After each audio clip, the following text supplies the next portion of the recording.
Top quality और consistent performance के लिए सिर्फ सिल्वर पंप। टॉप क्वालिटी और कंसिस्टेंट परफॉर्मेंस के लिए सिर्फ सिल्वर पंप, नाम याद रखना। त्यांनाच अभ्यासाची गरज आहे आणि ज्या पद्धतीने निवडणुका घेतो आहे, का लपवलं जातं आहे त्यांनी उत्तर द्यावं ना। वकील आहेत ते आशिष शेलार, त्यांनी 48 तासामध्ये केंद्र सरकारने माननीय हरियाणा पंजाब हायकोर्टाने जो निकाल दिला त्या निकालाच्या विरोधात केंद्र सरकारने धोरण का बनवलं, का लपवता आहात हे तुम्ही सांगा ना। तुम्ही खरं आहात ना, खरं आहे तर तुम्हाला लोकांच्या समोर येऊ द्या ना। तर तुम्हाला लपवायचं कारण काय? हे तुमचं लपवणं आणि या पद्धतीचं उद्धटपणं, कोणाची टिंगल करण्याचं काम जे करतात हे जास्त दिवस चालणार नाही।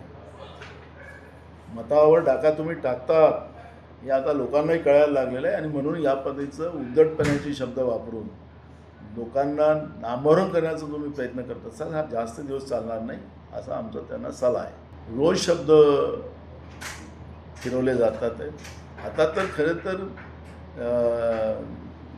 देवेंद्र फडणवीस हे नटसम्राट जे असतात, सिनेमामधले कलाकार कलावंत ज्याला नटसम्राट हे पदवी मिळतं, तशासारखं काम आता देवेंद्र फडणवीसांचं चालू आहे।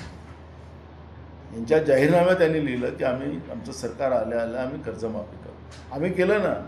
महाविकास आघाडीचं सरकार महाराष्ट्रात आल्या आम्ही पहिल्याच कॅबिनेटमध्ये पहिल्याच अधिवेशनात नागपूरच्या त्या ठिकाणी घोषणा करून आम्ही सरसकट शेतकऱ्यांचं कर्ज माफ केलं। पण या लोकांनी शेतकऱ्यांच्या नावाने मतं घेऊन आज यांचं सरकार पार्श्वभूमतात आल्यानंतरही सुद्धा हे शेतकऱ्यांचं कर्ज माफ करत नाही। किती शेतकऱ्यांच्या आत्महत्या या लोकांना पाहिजे? रोज शेतकऱ्यांच्या आत्महत्या चाललेल्या आहे, रोज शेतकरी कर्जात डुबती आहे। नैसर्गिक आपत्ती वेगळी आणि या सरकारची, फडणवीस सरकारची सुलतानी आपत्ती वेगळी, अशा पद्धतीचं चित्र आहे। आणि म्हणून अशा भूलथापा देणं यांनी थांबावं आणि योग्य वेळ, तिथी तर नाही आहे ना, काही आपण लग्नाची तारीख नाही काढत आहे, त्यांच्याकडे ते तारखा काढायचं काम चालतं आहे। हे तर शेतकऱ्यांचं कर्जमाफीचं आहे, तुम्ही वचन दिलेलं आहे, ते पहिल्याच कॅबिनेटमध्ये का केलं नाही? तुम्ही अनिल अंबानीचं कर्ज माफ करू शकता, मग शेतकऱ्यांचं कर्ज माफ का करू शकत नाही? मेगा इंजिनिअरला तुम्ही 4000 कोटी रुपये लुटून देऊ शकता, मग शेतकऱ्यांचं कर्ज माफ का केलं जात नाही? त्याच्यासाठी तिथी नाही पाहिली जात, त्याला योग्य वेळ शोधला नाही जात। आणि म्हणून असे नटसम्राटची भाषा आता बंद करा आणि शेतकऱ्यांसाठी प्रामाणिक व्हा आणि याच अधिवेशनामध्ये शेतकऱ्यांचं कर्ज माफ करण्याची घोषणा करून तातडीनं ते लागू करा, ही मागणी आम्ही करणार। हे निवडणूक आयोग बोलत नाही, केंद्रातलं नरेंद्र मोदीचं सरकार जे आहे, भाजपचं सरकार जे आहे ते बोलते आहे। ते बोलवता धनी वेगळा आहे, निवडणूक आयोग त्याला हे नाही आहे। जे आदेश तिकडून मिळतील त्याच्या आधारावर निवडणूक आयोग काम करते, अशा पद्धतीचं चित्र आज आहे। मी काल पण सांगितलं की हरियाणा आणि पंजाब माननीय हायकोर्टाने जो निकाल दिला होता त्या निकालाप्रमाणे फुटेजेस आणि वोटर लिस्ट या सगळ्या गोष्टी ज्या आम्ही मागितल्या होत्या त्या त्यांनी सांगितलं होतं की निवडणूक आयोगाने उपलब्ध करून द्याव्या।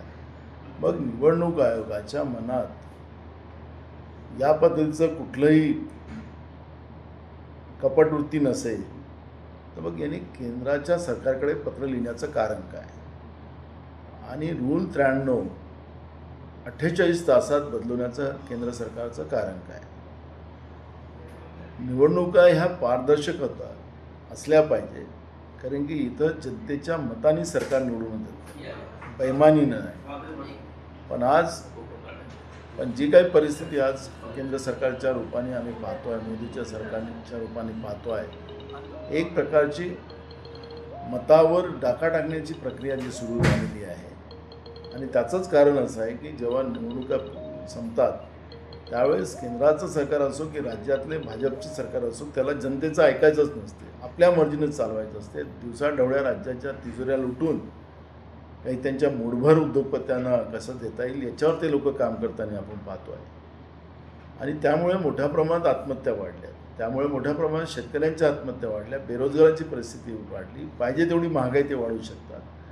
अशा पद्धतीचं जे चित्र सुरू झालेलं आहे की लोकशाहीचा मताचा जो दबाव सरकारवर असतो तो या सगळ्या बेईमानीमुळे सरकारच्या आणि निवडणूक आयोगाच्या, त्याच्यामुळे या सगळा दबाव लोकांचा संपलेला आहे. आणि म्हणून रूल 93 बदलून त्यामध्ये जे दुरुस्त्या ज्या 48 तासात त्या सरकारने केल्या, त्याच्या माध्यमातून हे सगळं पाप लपवण्यासाठी गैरवापराचं कारण दाखवून आतापर्यंत कुठलाही गैरवापर झाला नाही. निवडणूक आयोगाने सांगावं कुठले कुठले गैरवापर झाले, कसे झाले, त्याचा उल्लेख करणार नाही. आणि म्हणून आपलं पाप लपवण्यासाठी या पद्धतीचा भाजपचा जो डाव आहे ते बोलून दाखवण्याचं काम निवडणूक आयोग करत आहे. निवडणूक आयोगाला उत्तर द्यावंच लागेल, जनतेच्या दरबारातही द्यावं लागेल, याचा स्फोट होणारच आहे. आम्ही सुप्रीम कोर्टातही जाऊ आणि जनतेच्या दरबारातही जाऊ.